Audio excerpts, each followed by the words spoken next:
Halo teman-teman, kali ini Bang Ei bersama teman-teman dari bapak-bapak para praktisi, kita kali ini membahas mengenai tanaman primadona yang ada di Provinsi Riau, yaitu kelapa sawit. Bang Ei kali ini bersama dengan Bapak Yahro dari praktisi atau pelaku swasta dari perusahaan Dewi Sri, dan Pak Karim dari perwakilan dari organisasi Permata Persatuan Masyarakat Transmigran yang ada di Provinsi Riau, dan Bapak Mujiono dari PPS, nggih Pak? Ya. Nah, teman-teman, di sini mungkin teman-teman banyak sekali melihat untuk Riau sendiri itu banyak perkebunan kelapa sawit yang notabene menjadi salah satu sumber pendapatan selain dari migas ya, sumber pendapatan di Provinsi Riau untuk mendongkrak perekonomian di Provinsi Riau atau bahkan Indonesia. Bahkan saat ini pemerintah sudah mulai mencanangkan nih dalam tanda kutip arahnya nantinya ke B90, di mana dari bahan bakunya sendiri itu adalah kelapa sawit. Nah, di sini Bang E pengen menggali lagi nih, menggali dari para pakarnya bagaimana cara kita untuk mengedukasi atau mengarahkan para petani biar lebih terbuka pikirannya untuk mengolah sumber kelapa sawit itu untuk menjadi pendapatan utama nantinya di Provinsi Riau. Pertama siapa dulu nih Pak? Pak Yahrul, Pak Karim atau Pak Mujiono dulu nih dari sisi usaha. Sejauh ini Pak, saya coba dulu yang dari. Silakan Pak Mujiono dari data sekarang ya. Gimana Pak Mujiono? Jadi gini, terima kasih ya. Mas E ya. Mas E, semoga hal-hal seperti ini sering kita lakukan dalam rangka mengedukasi masyarakat kan? Baik Pak. Jadi kami dari sini mencoba ingin menyampaikan bahwa yang disampaikan oleh Mas E tadi benar, bahwa Riau itu kelapa sawitnya itu lumayan luas. Bahkan data terakhir dari Dirjen Perkebunan itu mencapai 2,7 juta hektar sawit. 2,7 hektar teman-teman, luar biasa. Nah, itu data resmi ya. Desas-desus masih ada lagi jutaan hektar sawit yang berada di dalam kawasan.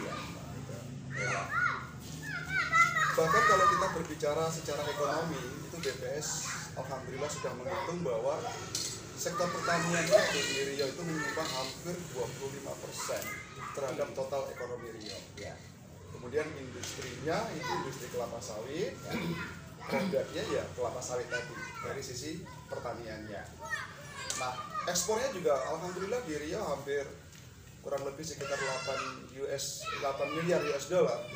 Itu adalah dari minyak nabati yang dari kelapa sawit. Akurat dari BPS sendiri datanya teman-teman. Nah, kan akan timbul pertanyaan ini, kenapa di Riau yang sawitnya begitu luas, yang notabene harusnya PDB Riau itu kurang lebih sekitar 800 triliun. 800 triliun. Kita itu peringkat nomor sekarang peringkat 6 seluruh Indonesia. Berarti nomor 2 setelah Sumatera Utara. Kalau tahun lalu kita masih nomor 5 setelah Pulau Jawa, tapi kita tergeser oleh Sumatera Utara. Tapi pada intinya adalah begini, timbul pertanyaannya itu seperti ini, kenapa sawit yang begitu luas, sumber daya alam yang begitu besar, tetapi masyarakat kita masih ada juga yang jauh hidup di bawah garis kemiskinan.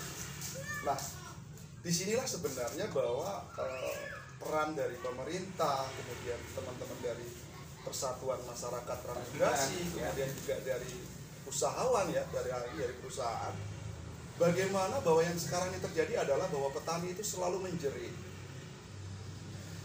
Bahkan mohon maaf ketika bencana alam yang kita alami kemarin, dari mulai kabut asap, kemudian kebakaran, kemudian ada kemarau yang panjang, sawit masyarakat itu pada posisi produksinya tidak maksimal, baik disebabkan oleh tadi, juga disebabkan oleh karena ini karena faktor juga komoditas kelapa sawit yang sudah sawit yang dimiliki petani itu sudah tua, tidak terawat dan sebagainya. Nah, BPS juga menghitung yang namanya bagaimana menghitung nilai tukar petani untuk perkebunan. Di sana akan terlihat itu, apakah petani kita itu ternyata lebih besar kos yang dikeluarkan dibanding pendapatan yang dia peroleh. Nah, gambaran itu ternyata masih fluktuatif. Artinya bahwa apa?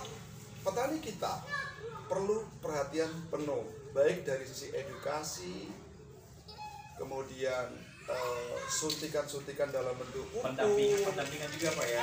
Pendampingan juga perlu. Artinya begini, jangan sampai petani itu menggelontorkan dana yang begitu besar, pemupukan, tetapi yang dilakukan itu ternyata nggak benar, karena edukasinya yang masih salah gitu. Bisa jadi ada faktor X yang tidak diteliti, misalnya karena tanahnya yang rusak, dihajar dengan kimia puluhan tahun gitu kan. Nah, akhirnya apa? Petani kita cenderung kosnya besar, tetapi harga juga tidak ini. Nah, kenapa tadi saya ceritakan petani itu menjerit? Kadang-kadang ketika harga sawit itu naik, justru petani itu malah menjerit karena memang produksi mereka itu tidak maksimal, sehingga harga itu ya tidak dinikmati oleh masyarakat. Nah, itu dari pandangan kami dari statistik gitu. Nah, dari sisi ini nih, teman-teman dari komunitas atau mungkin organisasi Permata, Persatuan Masyarakat Transmigran. Dulu mungkin Permata eksis Pak ya. Setelah beberapa periode ke depan ini mungkin ada beberapa mungkin yang belum terangkul oleh mungkin dalam tanda kutip pemerintah atau mungkin swasta. Nah, bagaimana kacamata Pak Karim nih? Jadi terima kasih, selamat sore para pemirsa dan Pak Mas Endi. Ya, bahwasanya memang dilema atau masalah terbesar pada saat ini bagi ex masyarakat transmigrasi yang ada di mayoritas di Indonesia, khususnya di Provinsi Riau, ini ada beberapa hal.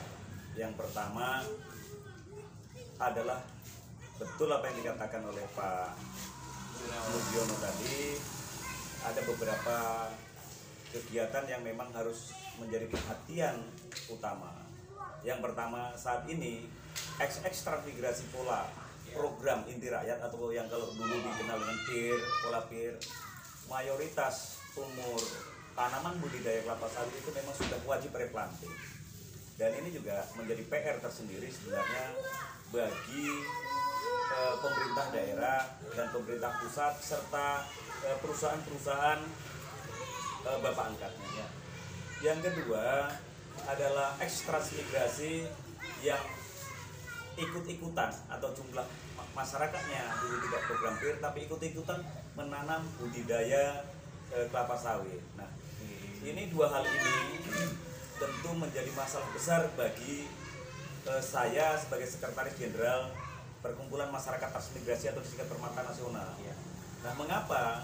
Karena bagi yang di luar program pemerintah tersebut, PIR tersebut, mereka perlu edukasi tentang perawatan budidaya kelapa sawit agar menghasilkan suatu produksi yang bagus. Nah, hari ini saat ini mereka hanya bagaimana cara memupuk. Orang dengar produk A dipupuk, orang dengar produk B dipupuk, dengar produk C dipupuk, sehingga pemanfaatannya itu tidak efektif dan terkesan boros. Padahal di sekitar batang atau piringan kelapa sawit itu masih banyak makanan untuk gizi tumbuhan, akan tetapi tidak terserap. Itu bagaimana?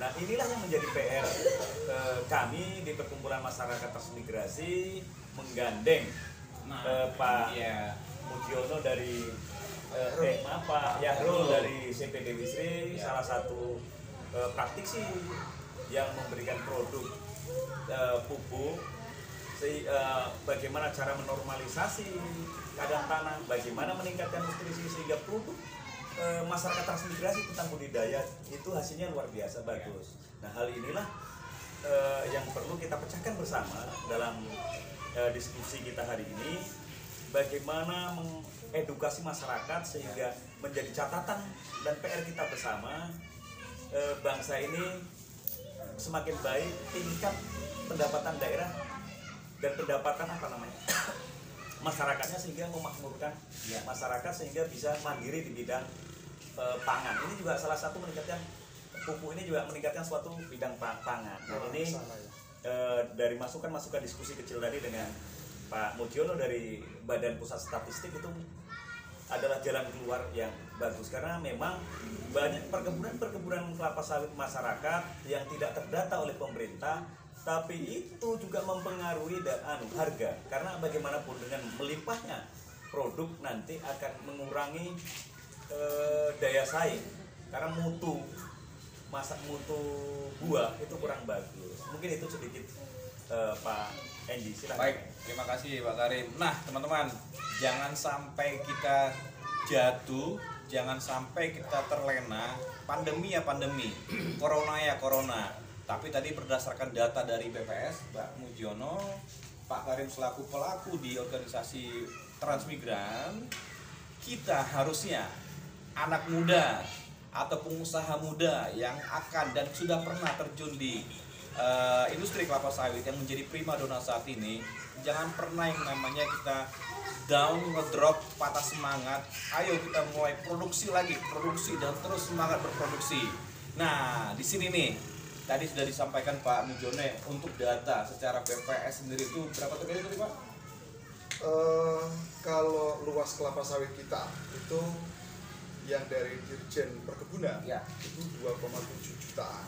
2,7 jutaan. Nah, berapa banyak aset yang mau kita kelola nantinya, teman-teman? Itu belum termasuk yang ini ya. Nah, yang dalam kawasan, mohon maaf. Iya, itu tadi. Belum lagi pengalaman dari teman-teman dari Transmigran tadi, ada yang pernah mengalami A, B, jatuh bangun. Kita yang anak-anak muda nih di sini nih, bagaimana kita mencoba memproduksinya, produksi lagi di sini. Tadi sudah kita diskusikan mengenai permasalahannya. Nah, sekarang nih obatnya ada di Pak Yahrul selaku praktisi yang sudah melakoni sekian puluh tahun. Apa nih Pak yang menjadi obatnya dari mungkin permasalahan yang sudah dialami oleh teman-teman di Transmigran? Mungkin ada banyak PR yang dulu yang belum terselesaikan. Ada nggak nih Pak obatnya biar teman-teman petani atau bahkan saya nantinya? Ya, saya punya kebun beberapa hektar yang notabene saya pengalaman pakai obat A, obat B, ternyata walah gitu-gitu aja, produksinya gitu-gitu aja, ujung-ujungnya ada masa trek juga, ada masa-masa yang ibarat kata dengan dan harga naik turun. Nah, monggo Pak solusi dari Pak Yahrul bagaimana Pak? Baik, terima kasih atas waktu yang bisa diberikan kepada saya.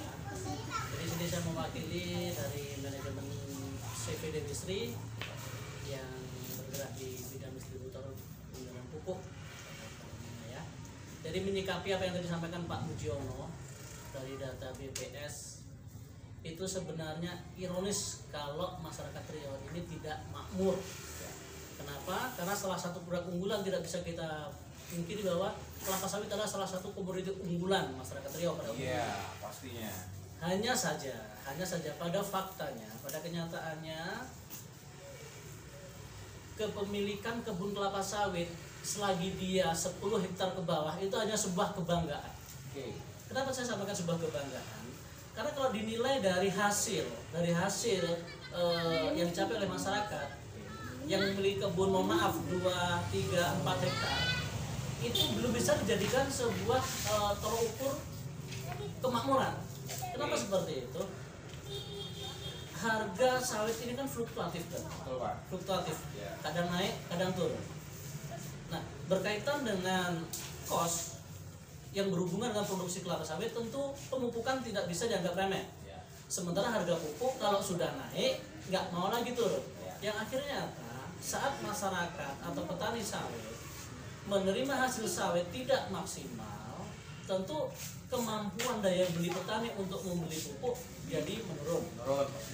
Akhirnya bahkan ada sebagian masyarakat yang tidak sanggup memupuk sama sekali, atau kalaupun dia memupuk jadi asal-asalan. Akhirnya apa? Semakin hal itu dibiarkan berlanjut, maka produktivitas kelapa sawit petani akan semakin drop. Nah, kalau kita bicara kenapa ini bisa terjadi, kan itu. Kenapa ini bisa terjadi? Satu sebenarnya, Satu, pemahaman petani kelapa sawit terkait bagaimana mengaplikasi pupuk yang benar. Itu satu permasalahannya, yang benar. Aplikasi yang benar. Jadi gini, saya juga menghimbau kepada kawan-kawan sesama pelaku usaha pupuk, sebagai pelaku usaha, sebagai distributor, sebagai agen dan sebagainya, yang menyalurkan pupuk-pupuk kepada masyarakat. Saya mohon, mari kita bersama-sama jangan hanya sebatas menjual produk. Jangan hanya jualan. Tapi bagaimana kita bisa memberikan edukasi kepada masyarakat, kepada petani, bagaimana kita ciptakan sebuah petani itu cerdas. Petani itu cerdas. Karena sebenarnya sudah terjadi kesalahpahaman terkait pengaplikasian pupuk. Di mana letak kesalahannya? Kalau kita bertanya kepada seorang petani, Pak, Bapak beli pupuk untuk pupuk apa? Jawabannya pasti satu, untuk pupuk sawit. Itu mohon maaf, itu salah kaprah. Bukan sawitnya yang kita pupuk, tapi pupuk itu kita tabur di tanah untuk menyiapkan hara di dalam tanah tersebut, sehingga tanaman yang tumbuh di atasnya, apapun tanaman itu, mau sawit, mau karet, mau palawija, mau apapun juga, bisa menyerap hara yang ada di tanah. Besar, berarti bukan sawitnya yang bukan kita pupuk. sawitnya kita pupuk. Oke, ini edukasi buat saya juga teman-teman. Nantinya biar nanti ketika misalnya mampir ke ladang mau ngapain? Mupuk sawit, bukan, mupuk tanahnya. Betul. Makasih Pak. Jadi, Sama.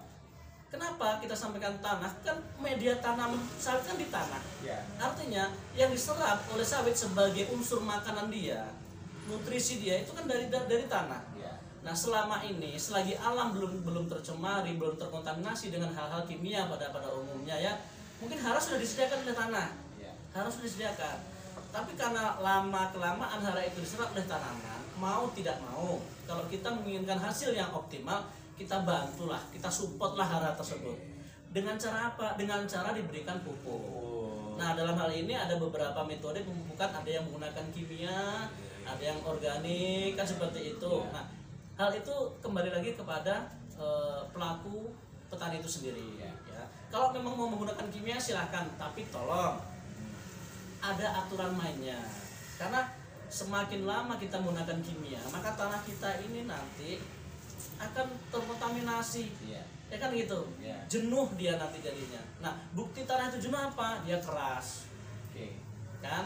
Nah, akhirnya berbagai macam hara yang kita taburkan melalui wujud pupuk itu tadi tidak bisa serta-merta diserap oleh tanah. Kalau dia tidak bisa menyatu dengan tanah, bagaimana tanaman bisa menyerap nutrisi tersebut? Kan itu. Nah, PR pertama kita adalah bagaimana kita mengembalikan dulu kondisi tanah kita. Kita kembalikan dulu kondisinya, kita siapkan dulu tanah itu, kita benahi dulu tanah itu. Nah, setelah tanah kita benahi, barulah kita bisa berikan pupuk atau hara-hara yang lain. Kan itu. Karena kalau tidak percuma. Ini satu contoh. Salah satu pupuk yang mengandung fosfat kita umumnya TSP, Bang. TSP itu salah satu pupuk yang jenisnya sistem penyerapannya itu bertahap. Artinya apa? Satu kali aplikasi TSP belum tentu di aplikasi berikutnya dia itu sudah habis, belum tentu. Artinya sebenarnya di piringan kita itu masih banyak tabungan pupuk kita yang selama ini tidak kita ketahui atau belum banyak diketahui oleh para petani. Akhirnya apa? Begitu masa rotasi, siram pupuk lagi, masa rotasi, siram pupuk lagi. Nah, itulah yang membuat petani itu selalu merasa rugi. Kenapa? Tidak sesuai dengan hasil yang diterima penjualan buah dengan kos pembelian pupuk. Nah, edukasi yang sebenarnya adalah bagaimana kita menciptakan petani itu cerdas, mengetahui apa sih yang dimaui oleh tanaman itu sendiri. Kebutuhan apa sih yang diharapkan oleh tanaman itu sendiri. Kenapa? Dengan kita memberikan pupuk sesuai dengan apa yang diminta oleh tanaman, maka kita tidak membuang pupuk sia-sia. Kan seperti itu. Jadi satu lagi saya harapkan, terutama saya tekankan kepada teman-teman sesama pelaku usaha pupuk, mau agen, distributor dan sebagainya, ayo kita edukasi, kita berikan pemahaman bagaimana cara pemupukan yang baik dan benar, tepat guna, tepat sasaran. Akhirnya petani kita ini betul-betul terbantu dengan keberadaan kita. Artinya jangan hanya sebatas mengambil keuntungan sesaat tanpa peduli mau sawitmu jadi atau tidak, mau kamu berhasil atau tidak, yang penting pupuk laku. Mohon maaf kalau bisa jangan seperti itu. Karena kita ini sudah dipercaya oleh petani selangkah dikedepankan oleh petani untuk membantu mensukseskan mereka dari segi mana? Dari segi menaikkan hasil produksi buah kelapa sawit mereka melalui apa? Melalui pupuk lah yang kita sediakan untuk mereka. Jadi gitu.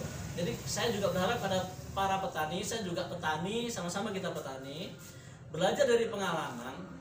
Alangkah baiknya kalau kita itu sebelum memupuk, kita ketahui dulu pupuk apa yang dibutuhkan oleh tanaman kita. Bagaimana caranya? Karena tanaman kita sudah memberikan sinyal, sudah memberikan salah satu sinyal apa yang dia butuh. Ini salah satu contoh saja ya. Salah satu contoh saja. Saat kita pergi ke ladang, kita tengok tanaman kelapa sawit kita, tepat udah jam-jam 9 jam 10 kan udah nampak sinar matahari nih. Kita tengok saja tuh di daun-daun muda pelepah 3 sampai 1 pucuk ya. Itu kalau dia menerawang tembus pandang, sinar itu tembus pandang, kita tengok itu jelas dia tuh butuh urea. Kalau dia bisa ngomong, "Pak, saya minta urea." Kalau bisa ngomong nih. Kalau bisa ngomong sawit Nah, iya. Satu lagi. Kalau dia batangnya kita tengok tuh seperti pensil diraut. Di bawah besar, makin lama makin meruncing. Itu kalau dia tuh udah teriak, "Pak, saya minta TSP." Beda-beda Pak ya kondisinya ya. Iya gitu. Kita tengok daunnya, dia bercak kuning, bercak hijau kuning kan gitu. Nah, dia tuh ngomong, "Pak, saya minta KCL." Nah, kalau jelas kita tengok daun pucuknya tidak tembus pandang, batangnya bagus, ya kan itu tidak meruncing kayak pensil, tapi daunnya bercak kuning. Itu berarti dia jelas dia ngomong, "Pak, saya minta KCL." Terus kita kasih urea, masuk nggak sama dia?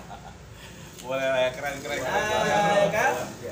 Berarti kan sia-sia gitu. Berarti kalau boleh saya ngambil kesimpulan Pak, berarti kalau dengan kondisi batang sawit yang itu dari mulai akar, batang, daun itu beda-beda obatnya Pak ya? Beda. Jadi itulah kenapa di satu sisi kawan memupuk A, ya hasilnya bagus. Di sisi yang lain kawan mengikuti pupuk yang sama, hasilnya berbeda. Itu karena kebutuhan dari dua wilayah yang berbeda ini berbeda.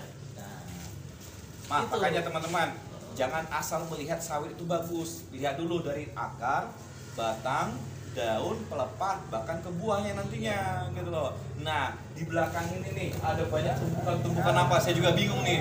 Tumpukan goni-goni apa?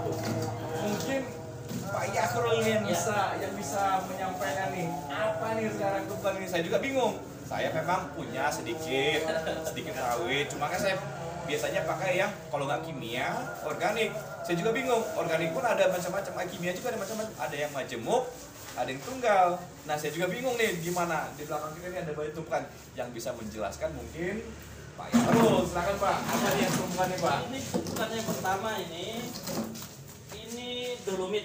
Jadi masyarakat petani pasti tidak asing dengan yang namanya dolomit. Ya. Ini kebetulan produk yang kami pasarkan adalah dolomit M100 produksi PT Galata. Galata Pak. Nah, PT Galata. PT Galata teman-teman. Lalu di belakang Pak? Ini fungsinya apa Pak? Membelah tanah. Membelah tanah. Membelah tanah. Nah, jadi apa pembenah tanah ini? Itu tadi saya sampaikan, sebelum diaplikasikan pupuk yang lain, benahi dulu tanahnya. siapa? Nah, ini salah satu produk pembenah tanah kami. Ya. Tapi ada satu lagi fungsinya sama-sama pembenah tanah. Hanya saja dia mempunyai kandungan plus. Kandungan plusnya adalah kalau kita produk yang ini hanya magnesium. Ya. Kalau produk kami yang dari petrokimia, itu namanya Petrocas, itu dia ada kandungan sulfurnya, ada kandungan kalsiumnya. Jadi sama-sama pembenah tanah. Kalau kami boleh menyarankan, tidak ada salahnya petani menggunakan Petrocas. Kenapa? Selain tanahnya dibenahi, fungsi sulfur dan kalsium, dia juga bisa merangsang tumbuhnya akar muda. Dengan akar muda itu tumbuh, begitu kita kasih aplikasi pupuk yang lain, otomatis bisa langsung terserap oleh tanaman. Itu Ya, untuk Pak. pembenah tanah. Ya. Jadi ada satu lagi produk unggulan kami. Ini saya sampaikan kenapa saya sampaikan sebuah produk unggulan kami? Karena memang produk ini adalah bisa dikategorikan sebagai pupuk NPK majemuk tapi organik. Majemuk organik NPK kategorinya Pak ya. Namanya apa Pak ini Pak? Namanya Ultra Strong ya. Wow. Pupuk Ultra Strong. Jadi kenapa saya sampaikan ini majemuk? Ya Pak. Ya, majemuk. Karena di sini juga ada kandungan N, N. urea kan, Ya. P, fosfat, kemudian K, KCl, ada semua di sini. Baik. Nah, kemudian keunggulan dari Ultra Strong ini apa? Satu produk ini mengandung 3 unsur besar dalam pemupukan. Yang pertama unsur makro, kemudian mikro, dan mikroorganisme yang tidak dimiliki oleh pupuk lain. Kalau pupuk pada umumnya NPK itu dia hanya mempunyai makro, natrium, nitrogen, fosfat, kalium. Kan itu. Produk kami ada nitrogen, ada fosfat, ada kaliumnya, ada juga magnesiumnya. Oke Pak.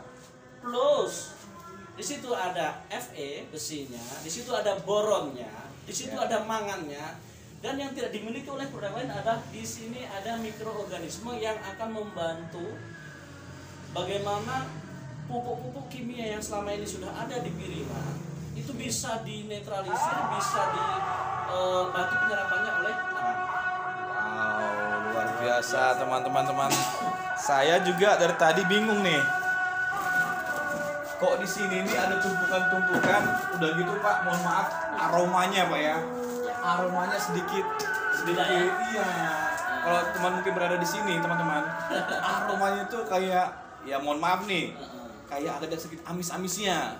Itu memang ciri khasnya atau gimana Pak? Ya, jadi gini, petani yang terbiasa menggunakan produk organik, Iya. otomatis langsung mengenali dengan sendirinya begitu bau ini tercium oleh mereka. Kenapa? Ini bau khas pupuk organik, mohon maaf, jempolan. Oke. Kenapa saya sampaikan seperti itu? Unsur-unsur yang kita gunakan di sini betul-betul mempunyai kandungan-kandungan yang sangat dibutuhkan oleh tanaman dan betul-betul berasal dari organik. Nah, tentu mohon maaf ya, ini off the record nggak mungkin kami sampaikan apa saja yang ada dalam kandungan pupuk kami. Betul. Yang pasti satu, Kasih perusahaan Pak ya.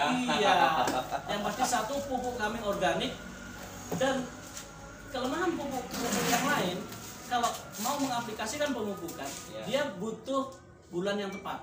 Artinya ini musim penghujan atau tidak, karena cuaca iklim. Kalau kita nabur pupuk mohon maaf yang biasa kimia dipupuk di musim kemarau, nah itu agak-agak riskan ya kan, lama dia terserap oleh tanaman, pasti menunggu kapan musim penghujan datang. Nah kalau bapak para petani menggunakan pupuk produk unggulan kami Ultra Strong ini, tidak usah khawatir memikirkan ini musim penghujan atau musim kemarau. Bablas Pak. Bablas. Apa aja? Penting Kenapa jamnya, seperti jadwalnya itu? mupuk, Iya. mupuk, gitu Pak ya. Kenapa saya sampai seperti itu? Media yang kami gunakan itu betul-betul mudah menyatu dengan tanah. Artinya begitu pupuk Ultra Strong ditabur di piringan, jangankan hujan, terkena embun saja dia sudah terserap oleh tanah. Karena dia memang menyatu dengan tanah.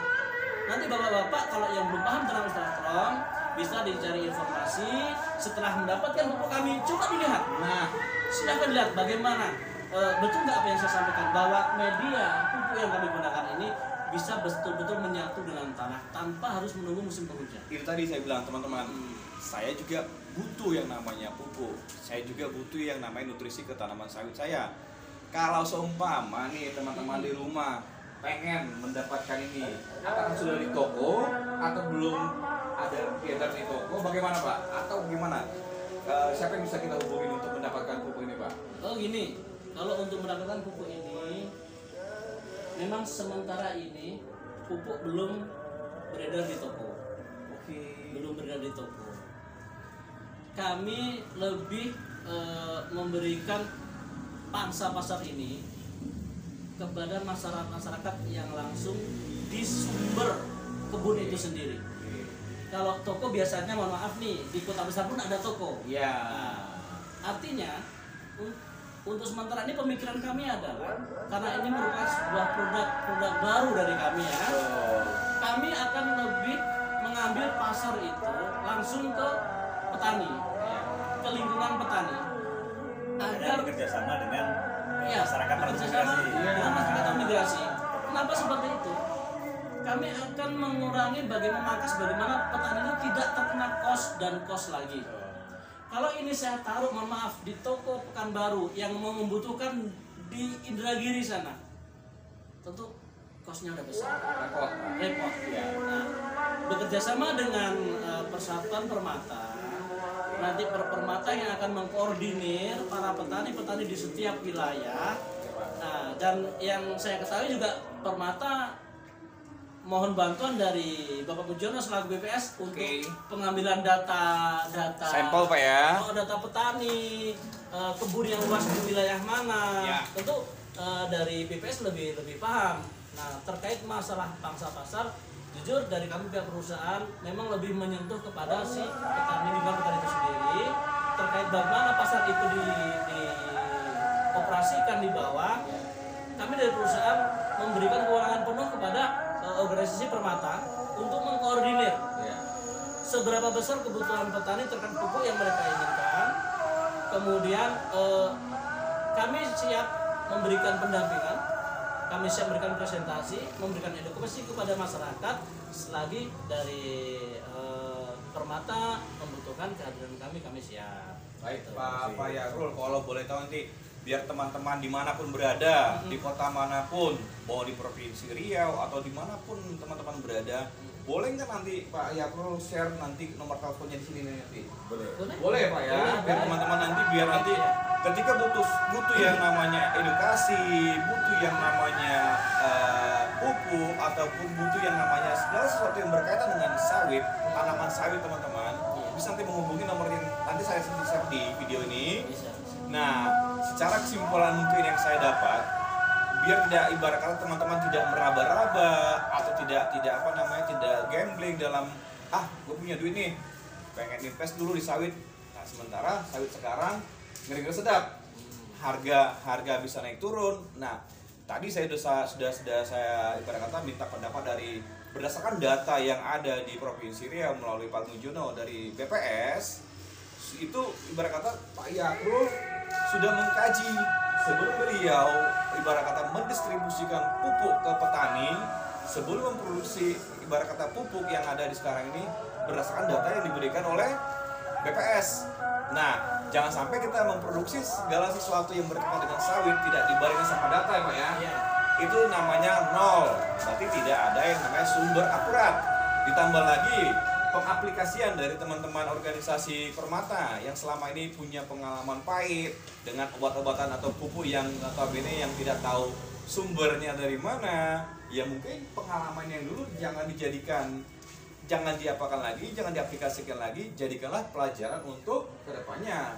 Nah, disinilah obatnya nantinya, pupuk yang mungkin yang seperti yang Yarul, teman-teman mungkin besok siapa tahu nih, oh iya ya selama ini saya pakai pupuk ini. Pengalaman itu jadikan aja sebagai guru terhadap teman-teman.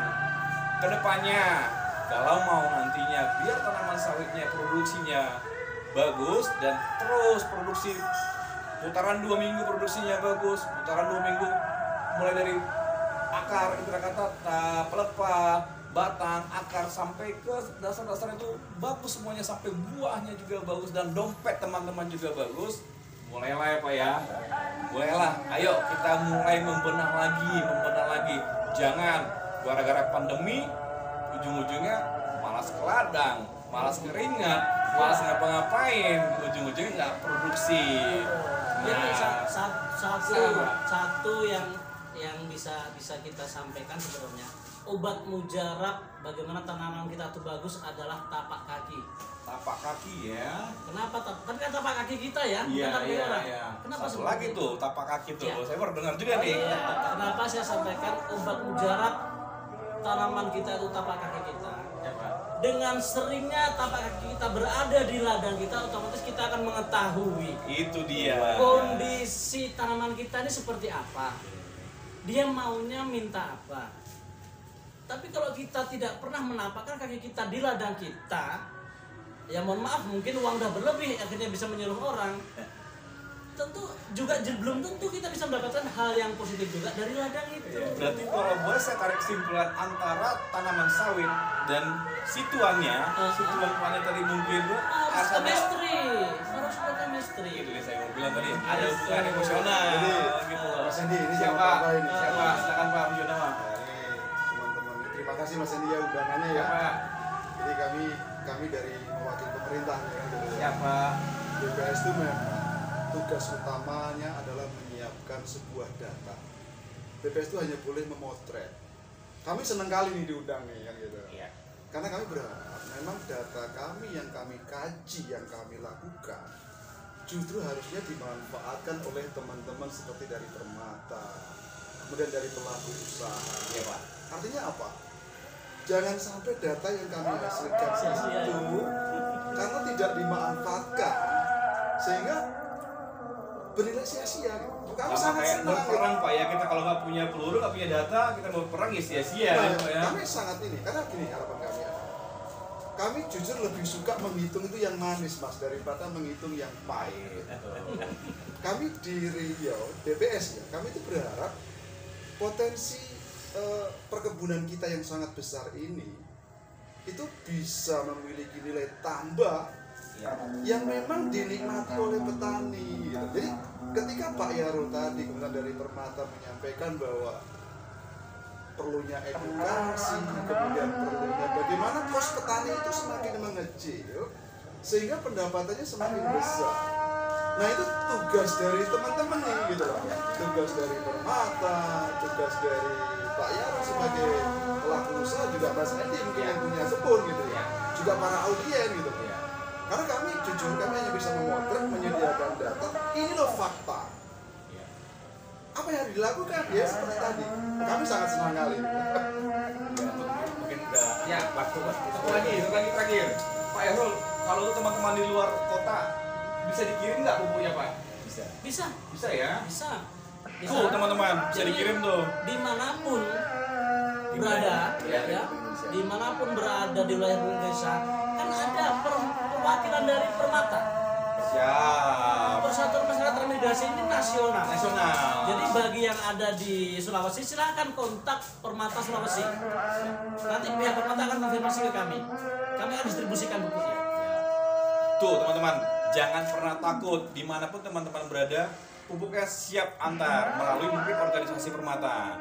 Jadi untuk sementara menjelang kita akhiri sesi ini, saya Bang Pak Mujono dari pemerintah BPS dan Pak Karim dari Permata dan Pak Yahrul mengajak teman-teman untuk lebih bijaklah, lebih pintar lagi untuk memilih apa nih yang dibutuhkan oleh tanaman sawit. Jadi selama pandemi ingat protokol kesehatan. Saya juga baru menggunakan masker teman-teman. Gunakan masker. Jangan lupa jaga jarak dan juga cuci tangan dimanapun berada sesering mungkin. Saya Bang dan Bapak Mujono, Pak Karim dan Pak Yahrul mengucapkan semoga teman-teman dimanapun berada dalam keadaan sehat dan panen dan produksi terus. Terima kasih.